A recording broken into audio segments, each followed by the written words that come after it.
Hello friends, ಬನ್ನಿ ಈಗ ನಾವು ಚಿಕನಿನಷ್ಟೇ ರುಚಿಯಾಗಿರುವಂತಹ ಸೋಯಾಬೀನ್ ಫ್ರೈ ಮಾಡೋದು ಹೇಗೆ ಅಂತ ತಿಳ್ಕೊಳ್ಳುವ.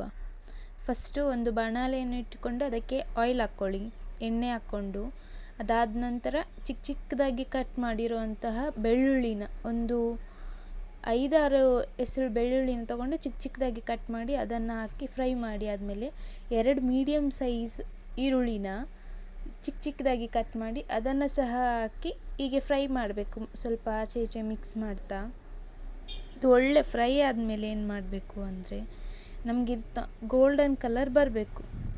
ಹಾಗೆ ಗೋಲ್ಡನ್ ಕಲರ್ ಬಂತ ನೆಕ್ಸ್ಟ್ ಟೊಮೆಟೊ ಅದನ್ನು ಉದ್ದುದ್ದವಾಗಿ ಚಿಕ್ಕ ಚಿಕ್ಕದಾಗಿ ಕಟ್ ಮಾಡಿ ಹಾಕಬೇಕು. ಯಾಕಂದರೆ ಬೇಗ ಬೇಯುತ್ತೆ ಇದು ಹೀಗೆ ಕಟ್ ಮಾಡಿ ಹಾಕಿದರೆ, ಮತ್ತು ನಮಗೆ ಇದು ಟೊಮೆಟೊ ಸಿಗೋದಿಲ್ಲ ಇದರಲ್ಲಿ ಫ್ರೈಯಲ್ಲಿ ತಿನ್ನುವಾಗ. ಹೀಗೆ ಮಿಕ್ಸ್ ಮಾಡಿ ಇದನ್ನು ಸಹ ಚೆಂದ ಫ್ರೈ ಮಾಡಿ ಆದಮೇಲೆ ಸ್ವಲ್ಪ ಉಪ್ಪು, ರುಚಿಗೆ ತಕ್ಕಷ್ಟು ಉಪ್ಪು ಹಾಕಿ, ಸ್ವಲ್ಪ ಅರಿಶಿಣ, ಸ್ವಲ್ಪ ಖಾರ. ಇದು ಸ್ವಲ್ಪ ಖಾರ ಕಡಿಮೆ ಆಗಿ ನಾನು ಸ್ವಲ್ಪ ಹೆಚ್ಚಾಗ್ತಾ ಇದ್ದೇನೆ, ನಿಮಗೆ ಖಾರಕ್ಕನುಗುಣವಾಗಿ ನೀವು ಹಾಕ್ಕೊಳ್ಳಿ.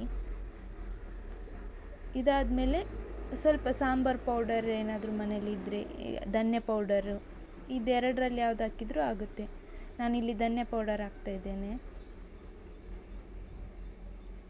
ತುಂಬ ಮನೇಲಿರೋಂತಹ ಮಸಾಲೆಗಳನ್ನೇ ಯೂಸ್ ಮಾಡಿ ಮಾಡ್ಬೋದು, ಆದರೆ ಚಿಕನ್ನಷ್ಟೇ ರುಚಿಯಾಗಿರುತ್ತೆ. ಇದನ್ನು ಮಾಡಿದರೆ ನಿಮಗೆ ಚಿಕನ್ ಟೇಸ್ಟೇ ಬರುತ್ತೆ, ಚಿಕನ್ ಬೇಕು ಅಂತಲೇ ಇಲ್ಲ. ಅದೇ ಧನ್ಯ ಪೌಡರ್ ಆ್ಯಡ್ ಮಾಡಬೇಕು 1 ಸ್ಪೂನು.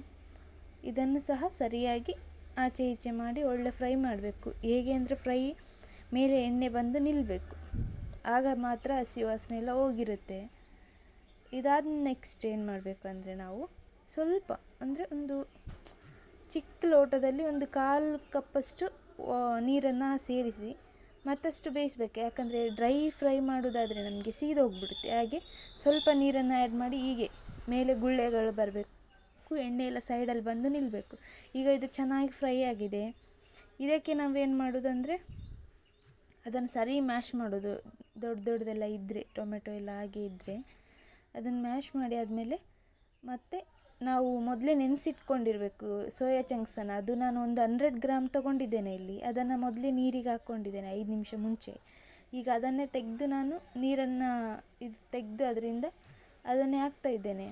ಇದು ಹಾಕಿ ಆದಮೇಲೆ ಇದನ್ನು ಸಹ ಸರಿಯಾಗಿ ಮಿಕ್ಸ್ ಮಾಡಬೇಕು. ಆ ಒಂದು ಫ್ರೈ ಮಸಾಲೆ ಇರುತ್ತಲ್ಲ ಅದರಲ್ಲಿ ಸರಿ ಮಿಕ್ಸ್ ಮಾಡಬೇಕು ಮೇಲೆಲ್ಲ ಸೋಯಾ ಚಂಕ್ಸಿಗೆ. ಇದಕ್ಕೆ ಮಸಾಲೆ ಜಾಸ್ತಿ ಇದ್ದಷ್ಟು ಟೇಸ್ಟ್ ಜಾಸ್ತಿ ಆಗುತ್ತೆ, ಮತ್ತು ನಿಮಗೆ ಸೈಡ್ ಡಿಶ್ಶಾಗಿ ಮಾಡ್ಕೊಳ್ಬೋದು. ಈಗ ಎಲ್ಲ ಮಿಕ್ಸ್ ಮಾಡಿ ಇದಕ್ಕೆ ಮತ್ತೊಮ್ಮೆ ನಿಮಗೆ ಹೀಗೆ ಸ್ವಲ್ಪ ಮೇಲೆ ಸ್ವಲ್ಪ ಕೆಳಗೆ ಫ್ರೈ ಮಾಡಿ ಆದಮೇಲೆ ಇದಕ್ಕೆ ಮತ್ತೊಮ್ಮೆ 2 ಗ್ಲಾಸು ಒಂದು ಚಿಕ್ಕ ಲೋಟದಲ್ಲಿ 2 ಗ್ಲಾಸಷ್ಟು ವಾಟರನ್ನು ಆ್ಯಡ್ ಮಾಡಬೇಕು. 2 ಗ್ಲಾಸ್ ವಾಟರನ್ನು ಆ್ಯಡ್ ಮಾಡಿದರೆ ನಿಮಗೆ ಇದು ಒಳ್ಳೆ ಫ್ರೈ ಆಗುತ್ತೆ. ಯಾಕಂದರೆ ಇದು ತುಂಬ ದಪ್ಪ ಇರುತ್ತೆ, ನೀರು ತುಂಬ ಬೇಕಾಗುತ್ತೆ ಇದಕ್ಕೆ ಇದು ಬೇಯಲಿಕ್ಕೆ ಸೋಯಾ ಚಂಕ್ಸಿಗೆ.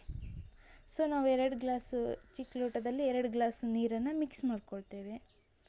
ಇದಾದಮೇಲೆ ಮತ್ತೊಮ್ಮೆ ಮೇಲೆ ಕೆಳಗೆ ಎಲ್ಲ ಮಾಡಿ ಹೀಗೆ ಬೇಯುವಾಗ ಮೇಲೆಲ್ಲ ಬೇಯುವಾಗ ಸ್ವಲ್ಪ ನಿಮ್ಮ ಮನೇಲಿ ಇದು ಚಿಕನ್ ಇದು ಮಸಾಲ ಇದ್ದರೆ ಹಾಕಿ, ಯಾಕಂದರೆ ಸೇಮ್ ಚಿಕನ್ ಟೇಸ್ಟೇ ಬರುತ್ತೆ. ಹೀಗೆ ಮೇಲೆ ಒಂದು ಚಿಕನ್ ಮಸಾಲ ಇದ್ದರೆ ಹಾಕಿ, ಇಲ್ಲಾಂದರೆ ಪರವಾಗಿಲ್ಲ, ಇದ್ದರೆ ಮಾತ್ರ ಹಾಕಿ. ನನಗೆ ಇತ್ತು ಹಾಗೆ ಸೊ ಹಾಕಿದೆ ನಾನು.